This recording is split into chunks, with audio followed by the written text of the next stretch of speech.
We are sure that most of you watching this have likely played the Mass Effect trilogy, and probably multiple times. But odds are that some of you never have, and were drawn by the title of this video thanks to your curiosity about an interesting new game called Mass Effect Andromeda. Now, whichever camp you land in, you're probably at least a little bit intrigued by the upcoming adventure. So what we're going to do today is attempt to convince you to take the plunge. That is, if you haven't decided to do so already. Now, this video may seem geared towards newcomers, and technically it is. But we're getting down to the basics of the Mass Effect series, and how those elements look to be carrying over to Andromeda. So series veterans may want to stick around anyway if you're on the fence. Now, with that in mind, let's get started.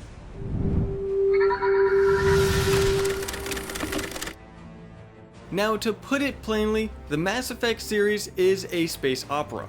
Now, what that is a story set in outer space, typically incorporating themes such as war, drama, and romance.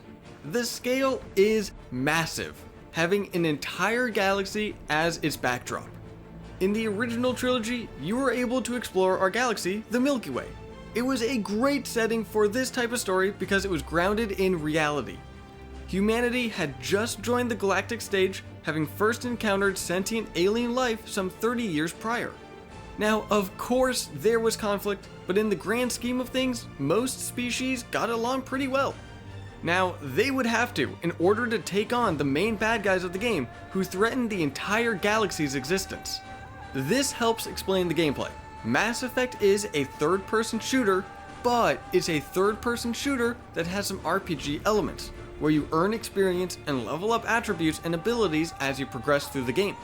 Combat is achieved through the use of guns and various powers in the form of technological abilities and biotics, which biotics are essentially space magic.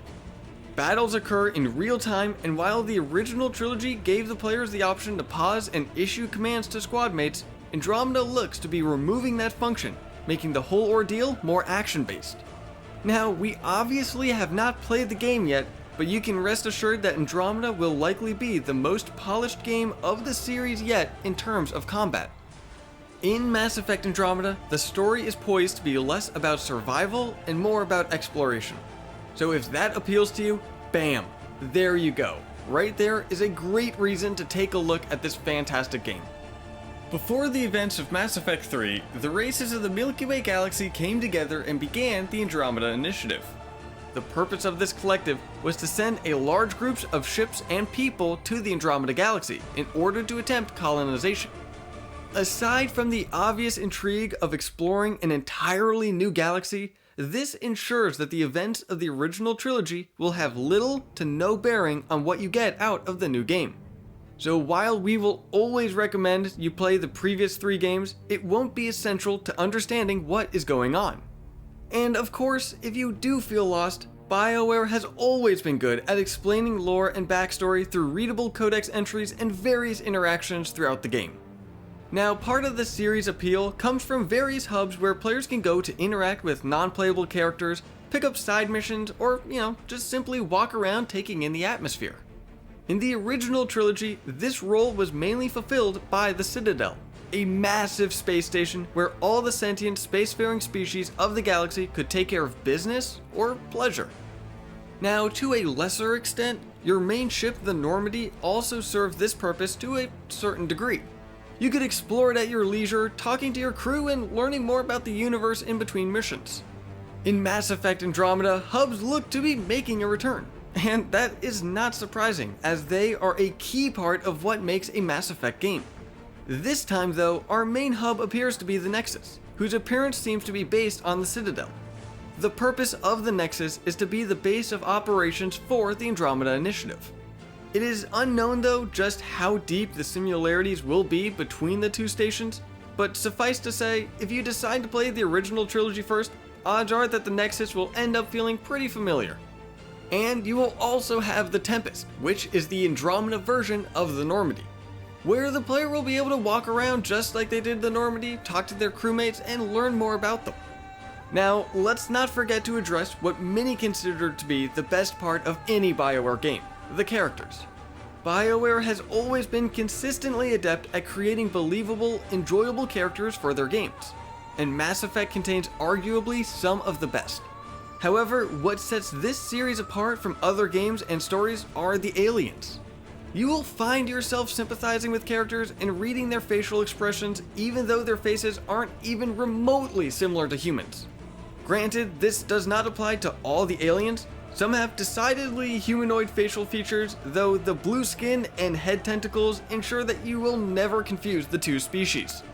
The point is that characters who may have been mindless enemy grunts in other, less talky, more shooty games show up as friends, allies, and possibly even love interests in Mass Effect. And this trend is continuing with Andromeda. You did hear that right. You can romance aliens. It's not some fetish thing either, at least outside a certain dark corner of the internet. These characters are people first and aliens second. Their appearance may be the first thing that you notice, but after spending enough time with them, don't be surprised to hear yourself say, "I don't care if they have mandibles, I want to romance them." And even if you don't want to romance them, you will get to know these aliens and love them, and even become great friends with them.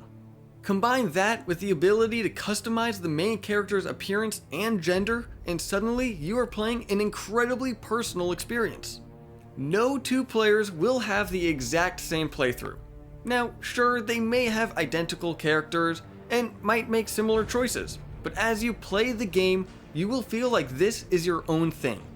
Maybe you'll stop to appreciate a landscape, or pause for a bit to listen to that arguing couple in the background. It is the subtle things that turn it into something all your own, and that is something special. Now, of course, for series veterans, you probably already know pretty much everything we mentioned here, but hopefully, hearing how some of it will carry over to Andromeda has swayed you towards picking up a copy when it comes out. Otherwise, here are a few more tidbits for anyone still unsure. The first is that you have a female Turian in your party. Her name is Veteran Nyx, and she is ridiculously tall. Another is that there are going to be new aliens in the series, and some of them are blue. A third is that your pilot is a Solarian, and his name is Kalojath. The fourth tidbit is that the male main character is voiced by none other than Octodad. It may be more recognizable by saying Tom Taylorson. And the female main character is voiced by Octodad's daughter. Again, may seem a bit better if I tell you it's Frida Wolf, who has some amazing work in other games like Sid Meier's Civilization. And guess what? Krogan are going to be in Andromeda as well. So what do you think? Are you going to get Andromeda when it comes out? If you already plan on getting the game, what are you going to get it on? Let us know in the comments down below, and while you are there, give this video a like and hit that subscribe button, and I'll see you in the next video.